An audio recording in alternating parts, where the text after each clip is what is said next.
Hello everyone, my name is Diana Margaret Garcia from grade 11. And I'm Nikki Esenslaw from 11 Margin. Yes, I am Ramon Acarote from Central Bank.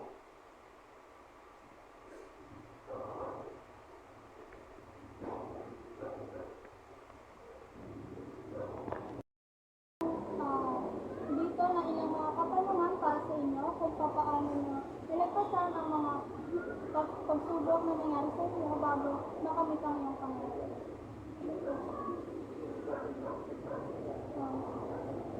Number 1, what was the biggest challenge you faced before achieving success in your career? Challenge. I will apply to the Central Bank. Get the job. Number 2, Number 2, how did you overcome failures or rejection you encountered at the start of your career? No, failures. Number 3, were there times you wanted to give up? What kept you going? Were there times you wanted to give up? What kept you going? But Give up. give up. I will not give up. I will work. I will not give up. Meron ka bang times na gusto mo ganito? No. Who or what inspired you to keep pursuing your dream? Sino po yung nag-inspire sa inyo? Number 5, how did you maintain discipline and determination despite the obstacles? And discipline myself. Discipline myself. Especially my friends going to the bar. I will go home. I will not drink. Number 6 po, what is the key lesson you learned from your mistakes? How you'd like to share with others? I have a problem with the Manto Central when the CCTV caught me in the CCTV caught me in playing iPad. I get a memorandum. But this is for the travel only, not a case. Number No 7. case file. Number 7, how did you handle pressure and stress while navigating the path to success? Siyempre, tsagaan marating. I promote 12 times from grade 1 to grade 19. Number 8 po, what would you say was the most important decision you made in your life? Decision yun. In your life. Ito, bakit ko natin yung decision. And sa career. Ito ba, nakaglitan ako ng successful 37 years in my service. Number 9. Number 9 po, how do you use your experience to help or inspire others? Like I want to my co-workers to get my job, to see my job, and share it with the others. Number 10 po, last question. What advice do you have for those currently facing challenges in their own career? Especially my son. My son undergraduate when he was married. Him to finish your education. He graduate in criminology. And then now, he's a Kagawa.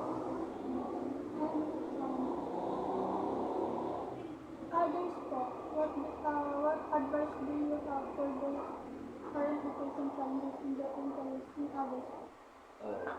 Siyempre, kailangan tulad nito ng ating tao, bakit tayo lagi kapag kami ginagawa? Ay, masablog eh. Sa work naman ako.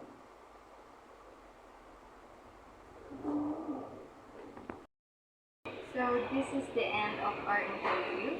Again, it's me, Nikki Asaslao, And I'm Diana Margaret Garcia. from 11 Margin, and also thank you, Mr. Ramon Navarro. Everyone, my name is Diana Margaret Garcia. And my name is Nikki Estaslao from 11 Margin. Okay. And what's your name, ma'am? Sin Calumpiano. This is our topic, documentary interviews with success career. So, name po mo? First question po, what was the biggest challenge you faced before achieving success in your career? Pwede yung Tagalog, isagot. Yung time na nagkasakit yung mga anak ko. Nagkasakit sila lahat. Tapos, yung time na wala kaming pera noon. Nakaya ko yun, pero andito pa rin ako. Tumatayo. Number 2 po, how did you overcome failures or rejection you encountered at the start of your career? Wait, pwede yung Tagalogin mo. How did you overcome failures or rejection encountered at the start of your career? Tagalogin mo nga. How did you overcome Paano nyo daw po na-overcome yung mga pagkakamali? Na-overcome yung pagkakamali ko. Paano ko na-overcome? Isa lang. Yung time na walang-wala ako. Kanino ako lumapit? Sa Panginoon lang. Okay. Number 3 po, were there times you wanted to give up? What kept you going po? Pero hindi Ano po, kapag gusto nyo pong mag-give up na, ano po yung Meron po bang times na gusto nyo na po mag-give up? Mag-give up, yes. Ano po yung ginawa nyo para Bumangon mag-keep nagdasal lang ako. Tinawag ko si God. Then, yun. Bigla niya akong pinalakas. Number 4 po, who or what inspired you to keep pursuing your dream? Ano po nag-inspired para maano mo po yung mga dream mo, magawa mo? inspired ko na Anak ko, amo ko, Panginoon. How did you maintain discipline and determination despite the obstacles? Paano mo po na maintain yung disiplina at saka determinasyon sa sarili sa mga problema? Lagi lang ako nagsisimba. Gusto tumitingin lang ako sa mga anak ko. Yun, nawawala yung ano ko. What is the key lesson you learned from your mistake that you'd like to share with others? Mga lesson po na natutunan mo po sa mga pagkakamali mo po. Ano po yung mga masashare mo po sa iyo? Huwag kayong papatalo sa pagsubok, ganun. Tsaka alagaan nyo yung anak nyo kung magkakanak man kayo. Naiyak ako. Tapos yun, lagi kayo magdasal. Number 7 po, how did you handle pressure and stress while navigating the path to success?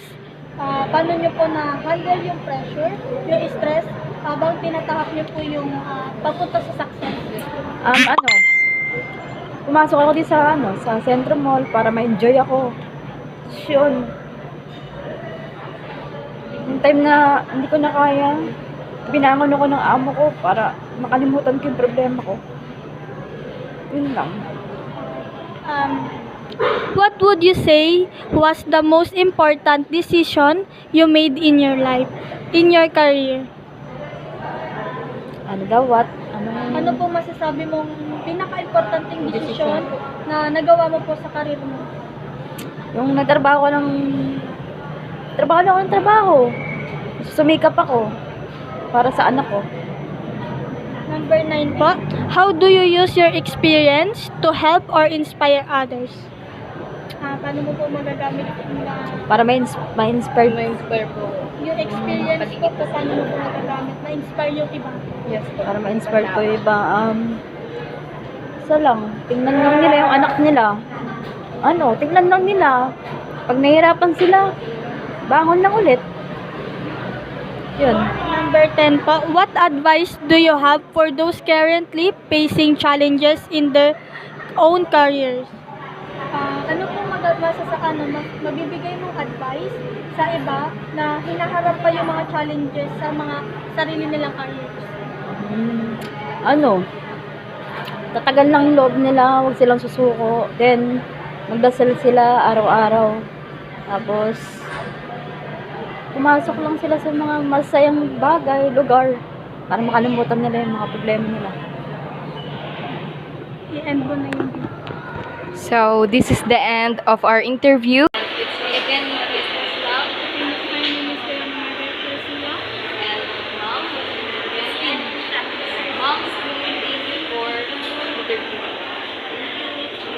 Guys, for today's video, we're gonna interview Sandy. And Maynard Pinara is my friend. I'm Seth Alexander Pongal. I'm Sandy Calpamoro.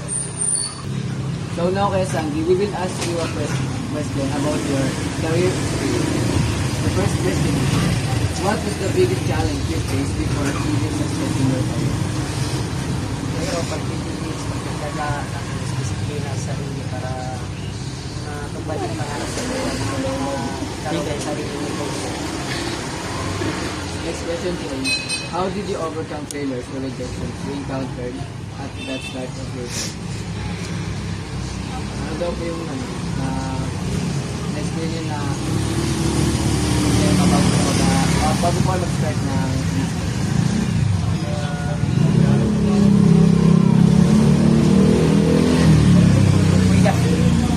biyahe, tapos hirap din mag-biyahe, gano'n. Makadaming competition talaga para lumabo para yung third question. Burger that you wanted to give up, what did you do? May time po ba na gusto nyo lumipang? Or may times ba na parang gusto nyo lumipang? At ano kayo nagpatuloy sa video? Minsan talaga, parang pag sobrang pagod ka na, hindi parang gusto mo na sumama. Pero dahil may anak ako, pinagpatuloy ko kasi kailangan nila ako para sa future nila.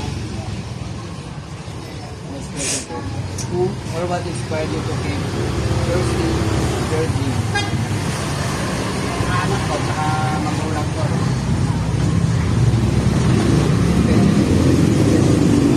How did you maintain discipline and determination despite the obstacles?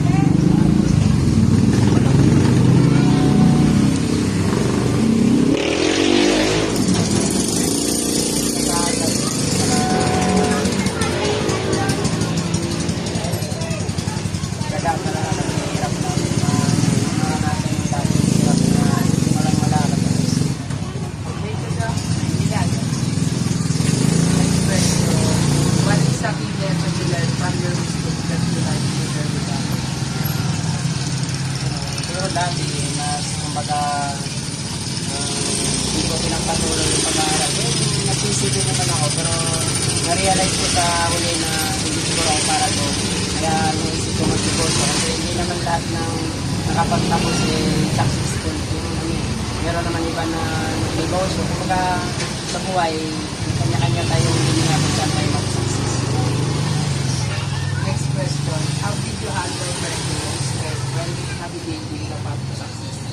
Pero pagdasal, yung pinaka-ano ko. Kasi kailangan talaga magdasal para kung may pangarap ka talaga, kailangan magtiwala ka sa Panginoon na kaya mo abutin. Next question. What would you say was the most important decision you made in your life? Ito, yung negosyo, gusto na lang talaga ng meeting ko kasi naranasan ko rin magsakay, parang napakalayo ng negosyo ko doon. Kaya mas pinili ko mag-negosyo ka, parang mas okay din, mas magaan siya, hindi sa ganun ka-pressure sa hindi mo lang stress. Next question. How do you use your experience to help or inspire others? Siguro, para sa inyo,